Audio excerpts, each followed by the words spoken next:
Si ignoras lo que ocurrió antes de que nacieras, siempre serás un niño. Cicerón. Una hora con la historia, un nuevo enfoque del pasado deshaciendo mitos, con Pío Moa. Pues una semana más en Una hora con la historia, una semana más con Pío Moa en este último programa del mes de julio, acabando la temporada. Don Pío Moa, muy buenos días. Hola, buenos días. Bueno, como siempre, un placer tenerla aquí en los micrófonos de Decisión Radio. Si le parece, antes de meternos en materia, estábamos en el pasado episodio, en el año 74.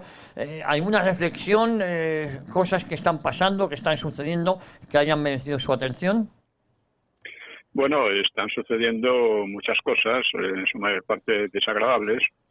Desde la guerra de Ucrania, que sigue, se mantiene. O sea, la cuestión de Ucrania, dice, o sea, Zelensky tiene 4 grandes méritos a los ojos de los regímenes de la Unión Europea y de USA, o sea, la OTAN. Regímenes LGTBI.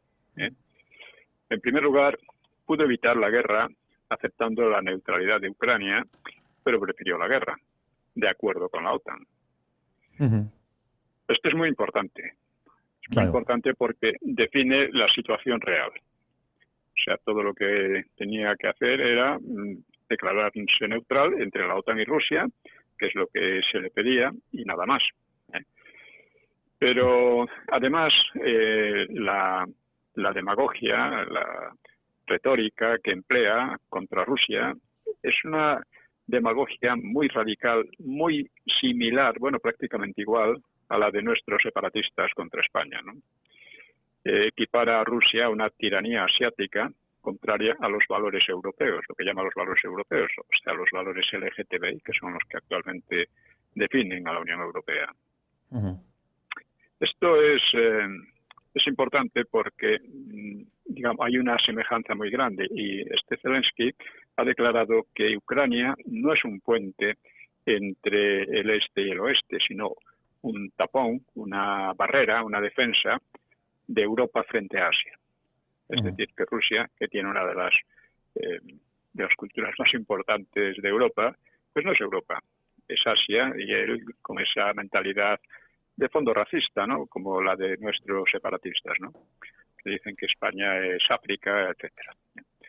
Una idea que, por cierto, la tienen también todos los que hicieron la transición, diciendo que habíamos entrado en Europa, o sea que antes estábamos en África, al parecer, ¿no? Esta gente es así. Sí. Tiene otro mérito, un tercer mérito, porque por cuenta de la OTAN y de la Unión Europea está recibiendo información secreta, o sea, inteligencia, o sea, espionaje, y enormes remesas de armas modernas que le permiten desgastar al máximo a Rusia, porque la estrategia de la OTAN es desgastar a Rusia, incluso con la idea de fracturarla en un momento dado. Sí. Y tiene otro mérito para los regímenes LGTBI de la UE y de la OTAN, y es que se presenta como víctima de una invasión, o sea, olvidando como si sus protectores de la OTAN no hubieran perpetrado ya unas cuantas invasiones y arruinado a países enteros. Porque esto es una cosa que se olvida con la mayor facilidad del mundo. Oye, parece que invadir a un país para muchas gentes es el crimen máximo. Bueno, primero la invasión pudo haberse evitado. Pudo haberse evitado con una política más realista y más adecuada. Y por otra parte, la OTAN, precisamente, que es la que respalda y está detrás de Zelensky, pues la OTAN tiene ya unas cuantas invasiones de este tipo, ¿no? Invasiones además de una crueldad especial o de una hipocresía especial, porque las primeras, que fueron las de Irak y Afganistán, pues dieron lugar a grandes fracasos, a enormes gastos, y no les sirvieron para nada. Eso sí, sobre todo la de Irak destruyó por completo al país, lo metió en una guerra civil permanente y ahí sigue. Entonces, después de estos fracasos, pensaron que lo mejor era una guerra proxy war, como le llaman, o sea, guerra por intermediario, es decir, pagando y fomentando pues grupos, sean separatistas, sean grupos un poco de rebeldía frente al gobierno, y eso es lo que hicieron en Libia y en Siria. El resultado de esta política ha sido la destrucción prácticamente de Libia, la conversión de Libia son dos países actualmente enfrentados y arruinados por completo, que además han creado pues oleadas de inmigrantes hacia Europa. Y en Siria pues no han conseguido destruir el país, pero lo han arruinado. O sea, está allí el gobierno se mantiene todavía, el gobierno legal de Assad, que estos lo pintaban como una tiranía. Bueno, todas son tiranías, y los gobiernos de la OTAN que están haciendo esto que son sino tiranías, ¿no? También. Entonces, en Siria pues salió en ayuda del Assad pues Rusia, y con Rusia por lo menos se consiguió. Bueno, primero hay que decir que Assad era el gobierno legítimo, legal, reconocido en la ONU, mientras que las pandillas que organizaba la OTAN en diversas ciudades, la OTAN junto con democracias como Arabia Saudí, etcétera, y Emiratos, que estaban todos mezclados ahí, pues estos eran completamente ilegales. Completamente ilegales de acuerdo con la política internacional y con todas las normas internacionales, ¿no? Pero este ha sido el sistema que ha organizado, ya digo, la OTAN. Es importante señalar que el pretexto, yo caí cuando la invasión de Irak un poco en defender aquello, el pretexto era sustituir una tiranía por una democracia. Pero claro, la OTAN está aliada con democracias como, digamos, Arabia Saudí y demás, ¿no? Todas esas de aquella zona. Está aliada con la que tenemos nosotros al lado, que es la tiranía marroquí de Mohamed, tiranía que además amenaza directamente a España, el territorio español, quiere imitar a Inglaterra ocupando ciudades españolas, y esos son lo que llaman nuestros aliados. Sin embargo, hay un aspecto de Zelensky que no acaba de gustar a sus padrinos, y es su empeño en expandir la guerra de Ucrania a toda Europa, convirtiéndola, de hecho, en guerra mundial, porque es lo que al final saldría, ¿no? Pero la OTAN, es decir, USA e Inglaterra ante todo, pues prefieren que sean solo los ucranianos quienes se sacrifiquen por los valores europeos. Claro.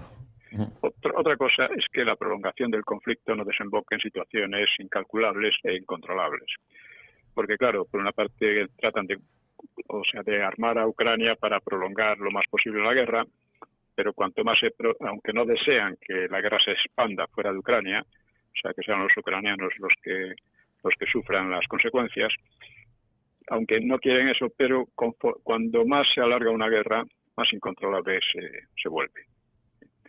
Esto es muy importante a tener en cuenta porque nos afecta de una manera muy importante. O sea, si Zelensky o el carácter incalculable de la prolongación de la guerra se extendiera, nosotros la sufriríamos. Nosotros además tenemos unas bases, aparte de Gibraltar, tenemos unas bases useñas que nos hacen blanco inevitable de misiles en una guerra por el estilo.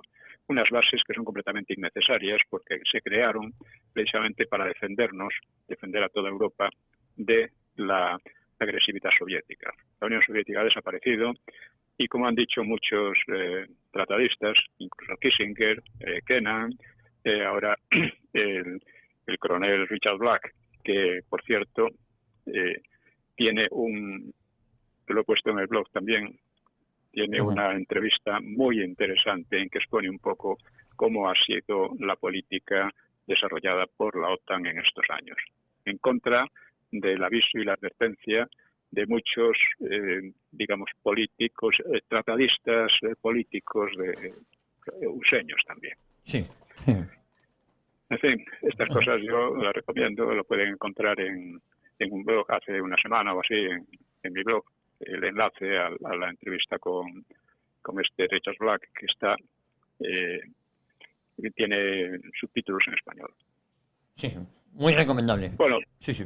sí, en el blog he tratado también otros temas literario históricos sobre la Ilíada, los personajes de la Ilíada, en fin, la guerra de Troya y demás. Son muy interesantes, desde luego. Voy a seguir tratándolos un poco, pero bueno, tampoco tiene mucho que ver con lo que estamos haciendo aquí ahora, ¿no? Sobre la política esta que llevan a cabo los prochequistas, los que se identifican con los chequistas, al declararlos víctimas del franquismo, se identifican con ellos, ¿no? Aparte de que estos chequistas fueron fusilados en gran parte, pues porque habían sido abandonados por sus jefes. Entonces, estos sinvergüenzas del gobierno y demás se identifican al mismo tiempo con los torturadores y asesinos y con sus jefes que los abandonaron. O sea, es de una infamia y una desvergüenza fuera de lo común. Bueno, pues una infamia típica de esta gente consiste en equiparar el franquismo con el nazismo y argumentar que en Alemania está prohibido defender al nazismo, sobre todo por la cuestión del Holocausto. La prohibición en Alemania se basa sobre todo en el Holocausto. Y la España franquista da la casualidad de que fue uno de los poquísimos países que ayudó a los judíos perseguidos. Por otra parte, esa ley no es una ley democrática, ¿no? Porque va contra libertad de expresión y de investigación. Por ejemplo, esa ley contra el Holocausto no existe en Inglaterra o en USA, los cuales, por cierto, no ayudaron para nada a los judíos en aquella ocasión, ¿no? Bueno, pues en España solo hubo un genocidio tipificado.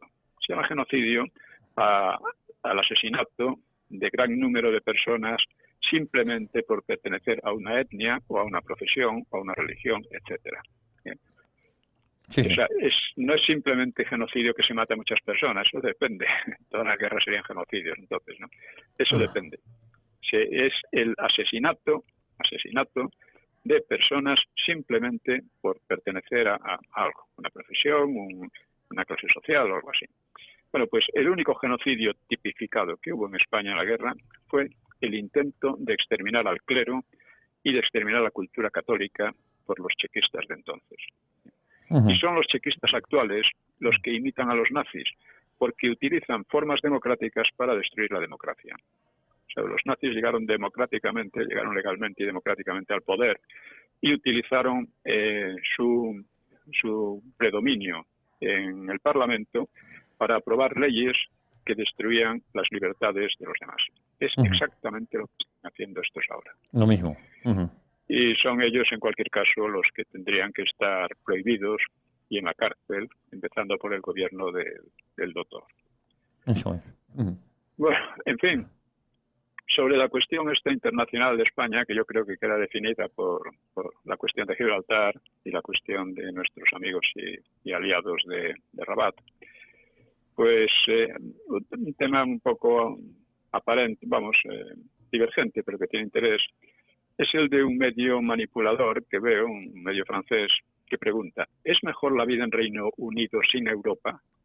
Dice, vamos a ver, el Reino Unido sigue plenamente en Europa.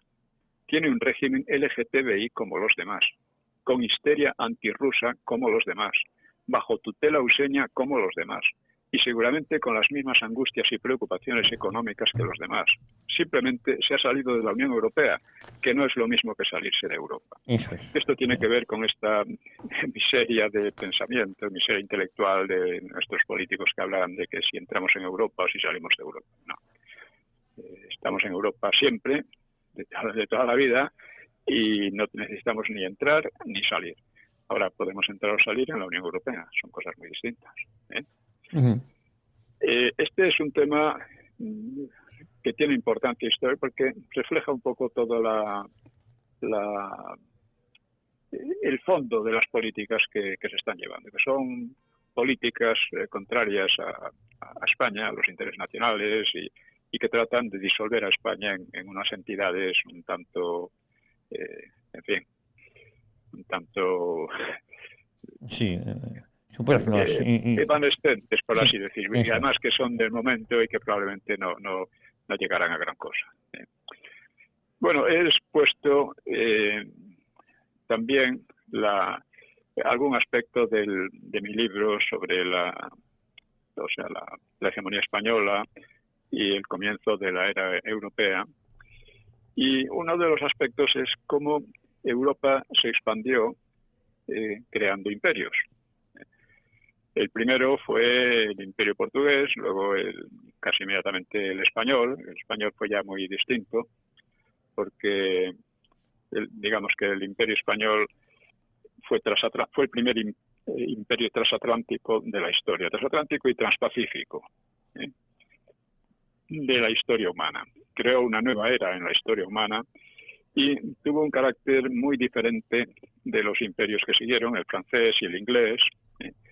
Incluso en el siglo XX, el siglo XIX, pues se formaron otros imperios, pues belga, bueno, ya anteriormente era el holandés, luego el belga, el alemán, sobre todo en África, y todo esto ha desaparecido, y eran imperios muy diferentes en su concepción del imperio español. El imperio español consideraba que los aborígenes en los países que se descubrían y se conquistaban, pues que eran súbditos del rey, lo mismo que los españoles de la península. Uh-huh. Es decir, esto es una concepción nueva también en la historia, porque normalmente los imperios tradicionales, pues un imperio es la expansión de una nación sobre otras naciones u otras culturas. Esto es como se puede definir un imperio. Y casi siempre, o por decir siempre, la nación originaria, la nación que creaba el imperio, pues se consideraba completamente ajena a lo demás y superior a las demás, y lo mismo en el poder político, económico, etcétera. Bueno, pues eso no ocurrió con el imperio español, pero sí ocurrió con los imperios holandés, francés, inglés, etcétera, ¿no? O sea, los holandeses, por poner un ejemplo, tuvieron durante largo tiempo dominada Indonesia, que es un país muy grande, ¿no? Un país lleno de islas, pero muy grande, enorme, ¿no? Bueno, pues no dejaron allí el idioma ni nada.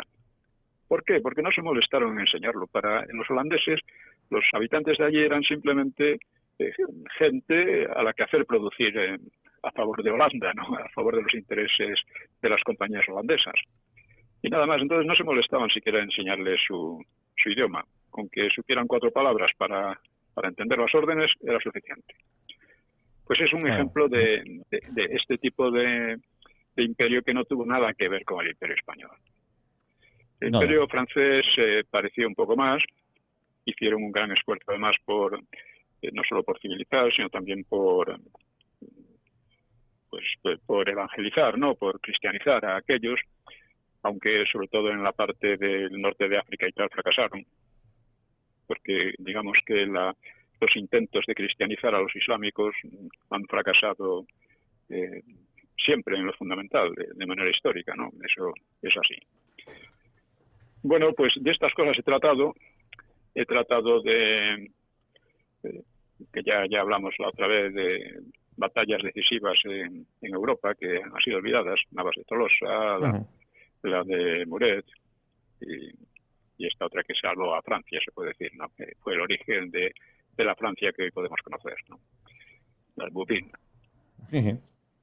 He tratado lo que queda del franquismo, que es muy importante, porque parece que lo que queda del franquismo son algunos monumentos y cosas así que estos delincuentes tratan de destruir.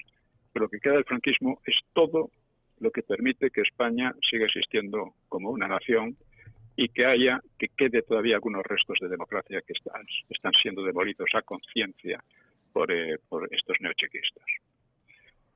Y en fin, con esto yo creo que podemos pasar al tema de hoy. Pues nos metemos en el tema de hoy, nos habíamos quedado en el año 74, en esa transición con Franco ya muy mayor, y una transición que parecía desordenada, pero que sobre el papel estaba todo más o menos controlado, ¿no, don Pío?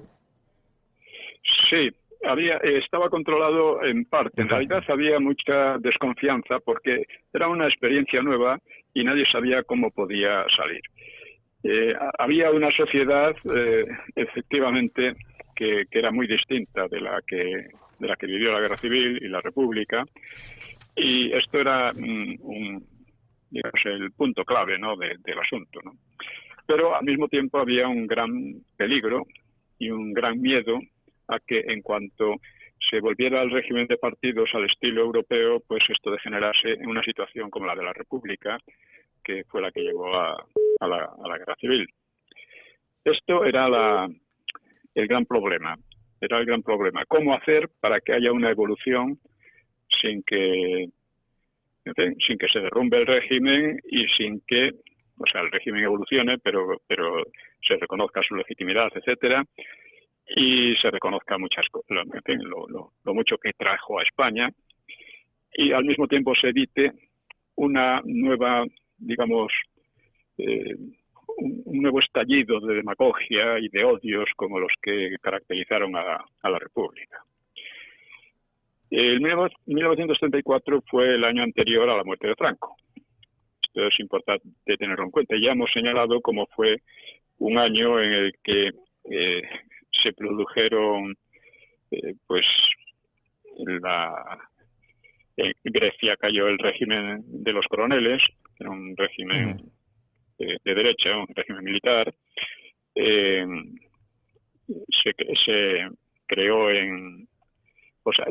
Se produjo en Portugal la llamada Revolución de los Claveles, o sea, el derrocamiento de lo que quedaba del régimen de Oliverio Salazar, que estaba también en trance de evolucionar a una democracia tradicional, una democracia convencional de tipo europeo, y nos encontramos, y claro, eso creaba dentro de España una repercusión, es decir, porque evidentemente muchos aquí deseaban algún golpe por el estilo.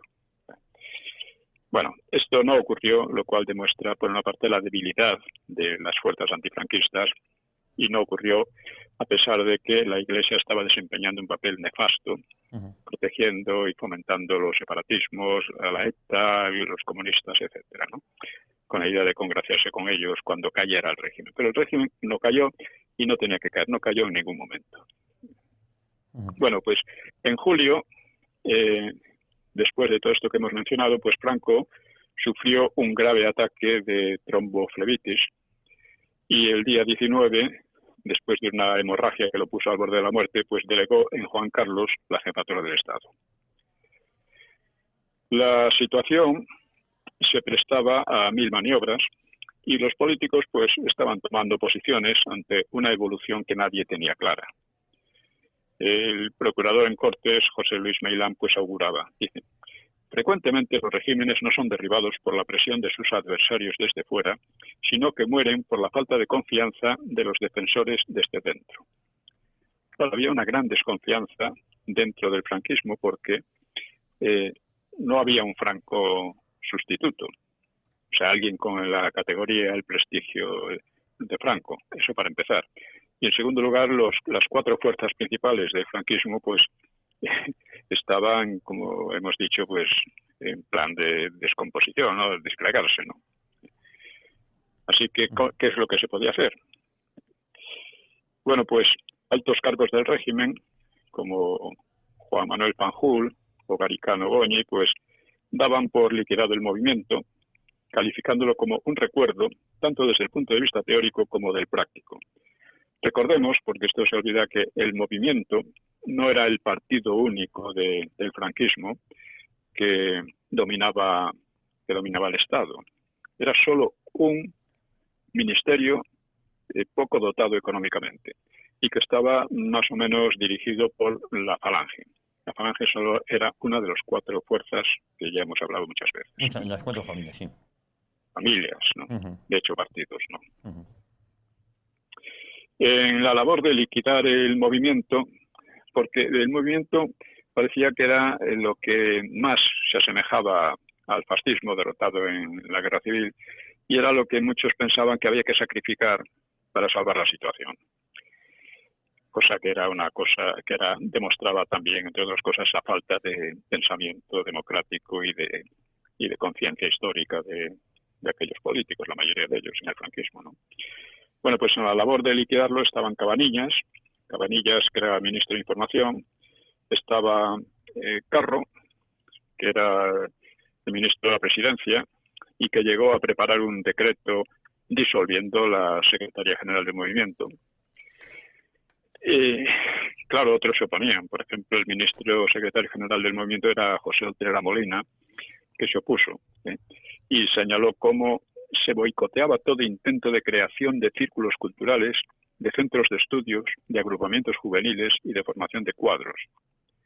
Porque es verdad, una cosa muy curiosa es que era el SEU, por ejemplo, el sindicato falangista, el que en la universidad trataba de promover que hubiera elecciones libres, ¿no?, para elegir delegados, etcétera, ¿no? Mientras que los monárquicos y los demás, y los del Opus Dei, pues se oponían por completo. Estas cosas, es una cosa llamativa que ya en los años 40 el sector, por así decir, más aperturista del franquismo era la Falange, sí, en el aspecto sobre todo cultural. Esto era así, hemos hablado de la polémica que hubo, sobre todo entre personas jesuitas y el Opus Dei y personas falangistas, porque los falangistas proponían recobrar gran parte de la cultura que ha habido al exilio, de la cultura pues de Ortega, de Unamuno, etcétera, mientras que los otros se oponían. Decían que no había más que Menéndez Pelayo, ¿no? Uh-huh. Fue una polémica muy interesante. Desapareció con el Vaticano II, claro. Bueno, pues en el propio gobierno, Utrera Molina estaba relegado y además Arias Navarro pues le trataba con aspereza. Con aspereza, sí. Sí. No se llevaba y en bien. Aquella época, no, es que en estas situaciones en que no se sabe muy bien por dónde tirar, empiezan casi siempre las peleas entre unos y otros, los desacuerdos y las maniobras, ¿no? Bueno, pues entonces menudeaban las tertulias y las cenas entre políticos que especulaban con 1000 planes, incluso el de declarar la incapacidad de Franco y en vida de Franco coronar a Juan Carlos, que esto era una propuesta de Cabanillas. Pero, inesperadamente, Franco se repuso, fue reponiéndose. Cabanillas, Carro y el ministro de Hacienda, Barrera de Irimu, parece que pensaron en escenificar una dimisión conjunta si reasumía sus poderes, pero luego no lo hicieron. El liberal Joaquín Garrigues Walker, pues, quería lanzarse a la política con una campaña de imagen al estilo de Kennedy, que están siempre imitando lo anglosajón, ¿no? Y en junio organizó una entonces famosa, claro, y olvidada, cena de Aravaca, con democristianos, monárquicos, ex-falangistas, aperturistas, algún socialista de Tierno Galván, y por otra parte la oposición presionaba a don Juan para que rompiese del todo con el franquismo, como pasó a raíz de la Segunda Guerra Mundial, sí. Podemos recordarlo, lo hemos tratado aquí ampliamente, ¿no? Y don Juan preparó una entrevista a Le Monde en la que aseguraba que Franco solo tenía voluntad de mando exclusivo, que sus instituciones carecían de sustancia y no podían mantener el orden público, y negaba todo valor a la apertura de áreas. En cambio, preconizaba lo que llamaba un cambio sin riesgos. Él era un riesgo. Y se sentía perfectamente compatible con la izquierda. Se dice así, perfectamente compatible con la izquierda. Pues la entrevista no llegó a aparecer, pero porque después de contactar con el Partido Comunista a través de un multimillonario que se llamaba Teodulfo Lagunero, que era amigo y financiador de Carrillo, pues don Juan llegó a encomiar, a alabar el patriotismo de los comunistas. Este era don Juan. O sea, en fin, la falta de sustancia, ¿no?, intelectual de todo lo que hacía esta gente, ¿no? Bueno, este acercamiento a los comunistas pues causó un choque entre Trevijano y Calvo Soler, que eran consejeros de don Juan, y que eran al mismo tiempo miembros de la Junta Democrática de Carrillo, llamada Democrática, ¿no? Y los otros consejeros, que eran Sáenz Rodríguez y Luis María Gansón. Hasta el sobrino de Franco, Nicolás Franco y Pascual de Povil, pues visitó en París a Carrillo, que parecía destinado a un brillante futuro político. Es interesante esto de cómo Carrillo en aquel momento era el eje de la oposición. ¿Por qué? Porque su partido era el único que tenía algo de fuerza. Los otros no tenían nada, eran charlatanes, la mayor parte de ellos, políticos que estaban a ver qué sacaban de la situación y que no tenían una idea de por dónde tirar. Carrillo sí tenía cierta idea de por dónde tirar. Y pues esto era la oposición democrática, ¿no? Bueno, pues en medio de la confusión, García Hernández y otros ministros pues reculaban de su aperturismo inicial, claro, porque viendo todas estos movimientos y extrañas maniobras, pues algunos que habían sido partidarios de un aperturismo creciente, ¿no? Pues reculaban, porque el propio Arias vacilaba y algunos trataban de que Franco recobrase sus poderes, ¿no? Utrera Molina, y no solo él, pues advirtió de estos movimientos a Franco, que estaba convaleciente, y Franco manifestó su oposición a las asociaciones fuera del movimiento, que él consideraba futuros y perniciosos partidos, y dio una interpretación psicológica de ciertas actitudes. Dice Franco, el resentimiento y el rencor en la vida política constituían un equipaje que no era ligero y que en ocasiones derribaba a quienes lo llevaban a cuestas. Y mostró asimismo confianza en que el ejército impediría un derrumbe, que efectivamente no lo habría. Recordemos que gran parte de la política de la Iglesia partía de la idea de que el régimen iba a caer, que iba a derrumbarse, iba a caer por la fuerza de su oposición. Esto fue un error enorme y por eso apoyaba esa oposición fuera la que fuese, porque pensaba que de otra manera la caída del franquismo iba a arrastrar con él la caída de la Iglesia. El hecho es que Franco decidió librar una nueva batalla, que sería la última, y para disgusto de Juan Carlos, el 1 de septiembre recobró la jefatura del Estado. Esta vuelta irritó a muchos. Parte de la prensa de derechas, como el órgano democristiano Ya, donde escribía un grupo de oposición consentida, con el nombre de Tácito, o el ABC monárquico, pues expresaron su cabreo de formas poco veladas, ¿no? Solo apenas veladas. Pues, por ejemplo, aquel verano, según relata Joaquín Bardavío en Crónica de la Transición, pues la ETA había planeado secuestrar a Juan Carlos y luego a don Juan en Mónaco, y había movilizado a sus hombres más expertos. La operación había sido delatada a la policía por un infiltrado en la banda, por lo que el príncipe y su padre fueron advertidos y el plan se frustró. Bueno, pues la policía española o el ministerio mismo habría demostrado en el caso una ineptitud verdaderamente pasmosa, pues habría tenido en sus manos a los etarras y los dejó escapar tranquilamente. Digo esto porque una situación parecida se dio con el asesinato de Carrero. Parece, o sea, hay indicios bastante fuertes de que algunos sectores dirigentes en la policía pues sabían más o menos lo que iba a pasar y no tomaron medida ninguna.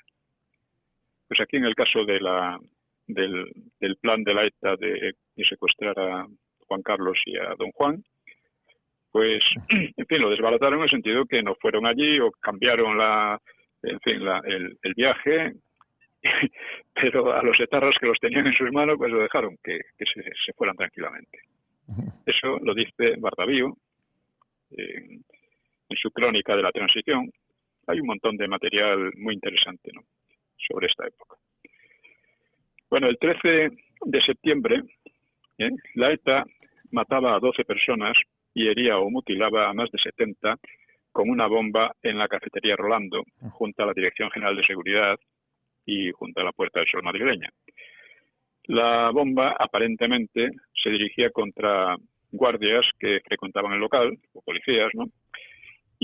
Pero casi ninguna víctima tuvo que ver con la policía, casualmente. sea, la matanza fue perpetrada por un grupo de etarras, que fue apoyada, y esto es significativo, por dos exmiembros del Partido Comunista, supuestos exmiembros, ¿no? Uno de ellos era Genoveva Forest, esposa del escritor Alfonso Sastre, y ambos eran partidarios del terrorismo y de la ETA. Bueno, pues inexplicablemente los cómplices serían puestos en libertad en 1935. O sea, Genoveva Forest y Alfonso Sastre. Y ante la repulsa generalizada al crimen, pues la oposición trató de culpar a la policía. Y la ETA, después de algunas vacilaciones, siguió la misma línea, que la bomba la había puesto la policía. O sea, el descaro es gigante. Bueno, pero esto ha ocurrido muchas veces también con atentados terroristas, que luego decían, no hemos sido nosotros, ha sido la policía para provocar, ¿no? Todo eran provocaciones. Bueno, pues hubo una persona que estuvo implicada tangencialmente, que era la feminista Lidia Falcón, y que tiene un libro, Viernes y 13 en la calle del Correo, en el que trata precisamente estas interioridades. Un libro que no se ha reeditado, que es muy interesante. Pues Lidia Falcón explicaba cómo la Forest, la Genoveva Forest, en la cárcel, criticaba al resto de la oposición por incapaz de asumir la matanza como un justo acto revolucionario, hasta que le llegó la consigna de la ETA, de que no habían sido ellos. Y entonces se asombraba de que alguien pudiera creer a la ETA capaz de tal crimen, que solo se podía achacar a los fascistas. La relación Partido Comunista-ETA, que estaba muy clara como apoyo propagandístico, porque el partido siempre apoyó a la ETA propagandísticamente, ¿no? Pues se ve que tuvo otros aspectos que quedan un poco más oscuros, ¿no? Y en todo caso, la línea principal de Carrillo aspiraba a aglutinar en torno al Partido Comunista, como en Cataluña, a toda la oposición, incluido el PSOE, que por entonces era insignificante. Pero claro, los socialistas se atribuían a sí mismos un gran futuro y rehusaban convertirse en satélites del Partido Comunista.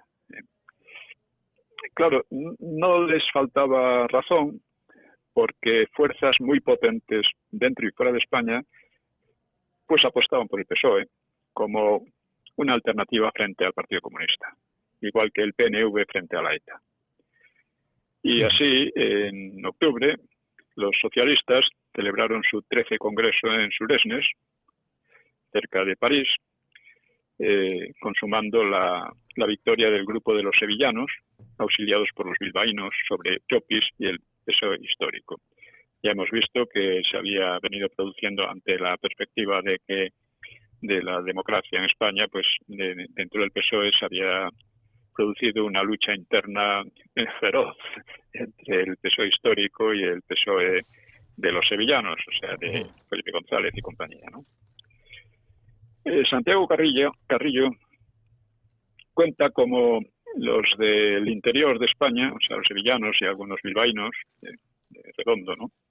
Pues pese a ser muy pocos, habían ido logrando la mayoría sobre los del exterior mediante la ayuda que recibían de la CIOSL, o sea, de la especie de internacional sindical socialista, ¿no? Ayudas que presentaban como pagos por cuotas de afiliados que no existían.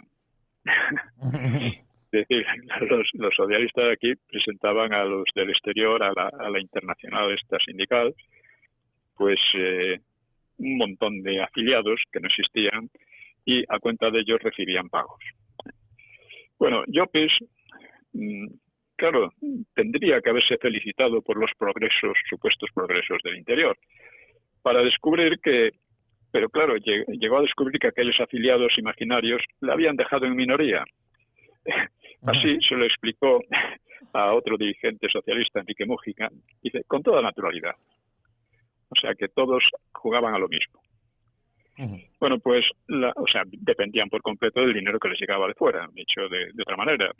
O sea, el Partido Comunista dependía también del dinero que llegaba de Moscú, pero en menor proporción, porque tenía bastantes ingresos aquí por militancia y demás, ¿no? Bueno, que el PSOE, las esperanzas del PSOE que tenían solidez, ¿no? Pues eso quedó claro en Suresnes precisamente porque recibieron el poderoso respaldo de figuras como Willy Brandt, Bettino Craxi y François Mitterrand, que eran los jefes de los grandes partidos socialistas alemán, italiano y francés. Se pensaba que el socialista bilbaíno Nicolás Redondo fuera elegido secretario general, pero Redondo renunció a favor de Felipe González porque lo encontraba intelectualmente superior, ¿no? Y con Felipe González compitieron Pablo Castellano y Enrique Mújica. Y la votación la ganó González, pero en condiciones irregulares. Porque en estas cosas estaba siempre metido Alfonso Guerra, que era un experto en hacer trampas, ¿no? Dos miembros elegidos a la ejecutiva, Francisco Bustelo y Juan Iglesias, intentaron protestar, pero Alfonso Guerra les cortó el micrófono y no pudieron hacerse oír. Estaban hablando sin que nadie les oyera. Bueno, estos estilos continuarían en el PSOE, ¿no? Dos de los padrinos del partido, o sea, Craxi y Mitterrand, a su vez, protagonizarían escándalos de corrupción muy considerables. En los socialistas en todas partes se parecen bastante. El programa del PSOE pues coincidía en que la Junta Democrática de Carrillo exigiera la ruptura, pero, o sea, coincidía con la Junta Democrática de Carrillo, pero exigían la ruptura. La ruptura significaba la ruptura radical con el franquismo, como si dijéramos echar abajo 40 años de historia, ¿no? Y saltar por encima de ellos para enlazar con el Frente Popular. El PSOE se declaraba marxista de clase. Propugnaba, o sea, proletario, aunque los jefes no tenían nada de proletarios, ¿no? Propugnaba el derecho de autodeterminación de las llamadas nacionalidades ibéricas, con posible separación, un derecho planteado en el contexto de la lucha de clases. Hablaba de república federal, pedía la disolución de todas las instituciones represivas, pedía las libertades, el reparto de los bienes sindicales, es decir, apropiarse de los bienes sindicales, que es lo que hicieron al final, y estas cosas. O sea, era un programa más radical que el de Carrillo. Y a finales de octubre, Franco, lo que pasa es que nadie se lo tomaba en serio. O sea, pensaban que era una buena maniobra para debilitar a Carrillo, ¿no? Quitándole a sus sectores más radicales, pero que en el fondo no iban a hacer nada de eso. Bueno, a finales de octubre, Franco hizo cesar a Cabanillas y esto provocó la dimisión de Barrera de Irimo y también de Ricardo de la Cierva, que era director general de Cultura Popular, y de Marcelino Oreja, subsecretario de Información, y de Francisco Fernández Ordóñez, que era el presidente del INI, INI, Instituto Nacional de Industria, que había hecho de... Fernando Ordóñez, de hecho, era socialista, ¿no? Muy cercano a los socialistas, y había hecho de la dirección del INI pues un centro conspirativo contra antirrégimen, antifranquista, ¿no? Sí, de hecho, llegó a ser ministra luego más tarde, ¿eh? Ah, sí, hombre. Sí, claro. Traicionando. Primero con la OCDE y luego con el PSOE. Sí. Traicionando de manera descarada a la OCDE, ¿no? Bueno, pues este elemento era eso. Bueno, dimitieron otros cargos menores, unos porque temían que todo se viniera abajo si no se acometían reformas profundas, y otros porque se apuntaban a la caída del régimen. La mayoría, en cambio, se alineó con Fraga Iribarne, que entonces era embajador en Londres y que parecía la persona en mejores condiciones para llevar adelante una reforma política, ¿no? Por encima del movimiento, en el caso que parecía probable de que Arias fracasase. O sea, todo indicaba que lo de Arias estaba haciendo agua, ¿no? El ministro Carro encargó a Juan Ortega Díaz Ambrona, director del Instituto de Estudios Administrativos, un proyecto de asociaciones al margen del movimiento. Pero Franco lo rechazó el 14 de noviembre. El 26 eran arrestados en un chalet de Madrid esto es interesante, los asistentes a una reunión de Felipe González con democristianos, separatistas vascos, democristianos catalanes y el socialdemócrata Dionisio Ridruejo, que había sido un antiguo falangista pronazi. Bueno, pues a la detención quisieron sumarse también Ruiz Jiménez, pero la policía le dijo que se dejara de tonterías y por supuesto no aceptó no aceptó su detención. O Fernando Álvarez de Miranda, a este sí se le permitió ingresar en una celda, ¿no? Y a la mañana siguiente serían todos puestos en libertad después de una declaración rutinaria. Pero el hecho sirvió de motivo para una nueva dimisión, la de Díaz Zambrona. Estas cosas están muy olvidadas y son puramente anecdóticas, pero conviene tenerlas en cuenta para comprender el clima en que se desarrollaba la política entonces, ¿no?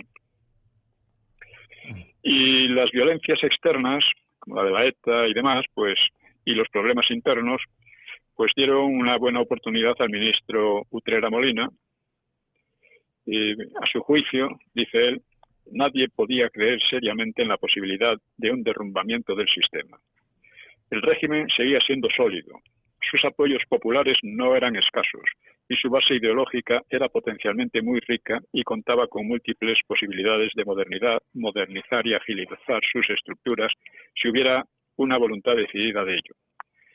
Bueno, esto es lo que un poco creo que es lo que llaman los ingleses wishful thinking, o sea, penseo, o sea, pensar con el deseo, según lo que uno desearía, pero no, efectivamente el régimen seguía siendo sólido en sus apoyos populares y otras muchas cosas, pero su base ideológica después del Vaticano II se había disuelto, ¿no? Esa es la realidad.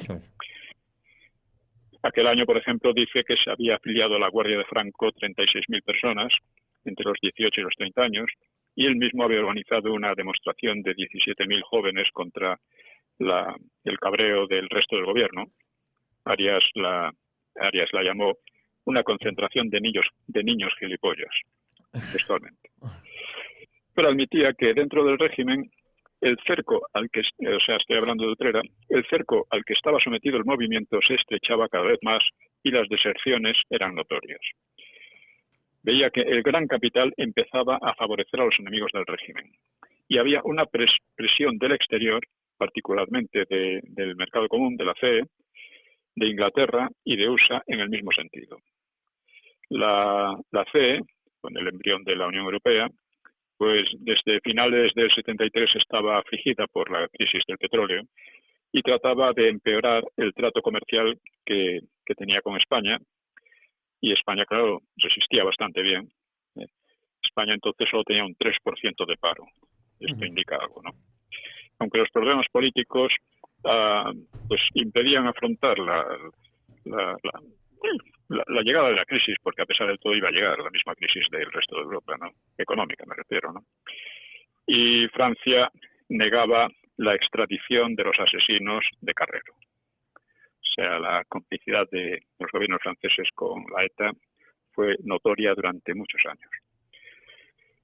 Pues el mismo Utrera, expuso el fondo del problema, comunicó a Franco que no creía que Juan Carlos, dice, a quien yo acataba en función de la confianza que él, Franco, le había otorgado siempre, estuviese sinceramente identificado con proyectos que pudieran representar la continuidad del régimen. Franco cambió súbitamente de expresión y con notorio enfado exclamó, eso no es cierto y es muy grave lo que me dice. Y añadió, sé que cuando yo muera todo será distinto, pero existen juramentos que obligan y principios que han de permanecer. España no podrá regresar a la fragmentación y a la discordia. El hecho era que el poder recaería en Juan Carlos, cualquiera fuese la orientación que tomase Juan Carlos. Y por fin, el 21 de diciembre, casi en el aniversario del asesinato de Carrero, y 7 años largos después de que se hubieran anunciado las asociaciones políticas, pues tomaba forma un estatuto jurídico que admitía a las asociaciones políticas dentro del movimiento y les exigía un mínimo de 25.000 afiliados. El estatuto, claro, enfadó a derecha e izquierda, nadie tenía 25.000 afiliados, ¿no? Y Ricardo de la Cierva consideró que acumulaba las desventajas de los regímenes autoritarios y de los regímenes democráticos. Y 2 días después, la 21 sesión de la Conferencia Episcopal reafirmaba el alejamiento del régimen. Es decir, en aquel 1974, que hemos visto en dos sesiones, había una verdadera crisis política del régimen derivada, cosa que casi nunca se dice, pero que es verdad, del Vaticano II, que había dejado sin sustancia ideológica al régimen, derivada de que en tales circunstancias y en las circunstancias de la proximidad de la muerte de Franco, los partidos o familias o fuerzas políticas internas pues estaban, por una parte, estaban cada vez más enfrentados entre sí, y por otra parte, dentro de cada una de ellas había un proceso también de descomposición. Por ejemplo, los carlistas parte de los carlistas estaban volviendo prácticamente trotskistas, en la falange había ya varias falanges enfrentadas entre sí, ¿no? Sí, izquierdas, en fin. Es decir, que no sabía muy bien qué hacer. El problema era ese. ¿Cómo hacer para que que no haya caída del régimen, sino evolución del régimen? Este era el gran problema, que de otra manera se puede expresar si iba a hacerse una democracia franquista, en el sentido de respetar el legado histórico del franquismo y su legitimidad histórica, o una democracia antifranquista, que era lo que querían los rupturistas. Aparte de esto, había algunos que pensaban que el régimen podía continuar tal cual, cosa que era ya extremadamente difícil, ¿no? Porque además hay que añadir a todo esto, que todo el mundo veía que Franco no podía durar ya mucho, pues había que añadir la crisis económica en toda Europa, que pronto iba a llegar también a España, y que iba a crear pues grandes tensiones sociales, inevitablemente. Y así, más o menos, en esta situación, pues acabó aquel año tan interesante, tanto internamente como externamente, por lo que había pasado en Portugal, en Grecia y demás, ¿no? Y por la nueva actividad de la ETA, porque la ETA, digamos, había pasado unos años prácticamente desarticulada, pero había conseguido rearticularse y había hecho el año anterior lo de Carrero y en 1974 lo de la calle del Correo. Así que el año 1975 se anunciaba que iba a ser crucial, no solo en España. O sea, en Vietnam del Sur caía el gobierno, que ya estaba herido de muerte por la retirada auseña de 1973. Comenzaba allí una represión masiva y el comunismo iniciaba ya en Camboya uno de los mayores genocidios de la historia. En África, las extensas colonias de Portugal pasaban a poder de movimientos comunistas o procomunistas después de la Revolución de los Claveles, y en Hispanoamérica cundía una subversión cristiano-marxista con aquello de la teología de la liberación y demás. Para España fue el año de una nueva ofensiva terrorista internacional contra el régimen, de la agresión marroquí al Sáhara español y sobre todo de la muerte del propio Franco, que trataremos en la próxima sesión, cuando volvamos de agosto. De agosto, el mes de agosto. Sí. Pues, don Pío, nos quedan un par de minutos, por si quiere rematar. Pues sí, vamos a señalar, en fin, algo que es muy importante como enfoque de toda la situación. Algunos pensaban, el régimen puede continuar tal cual. Lo pensaba Blas Piñar, Utrera Molina, etcétera.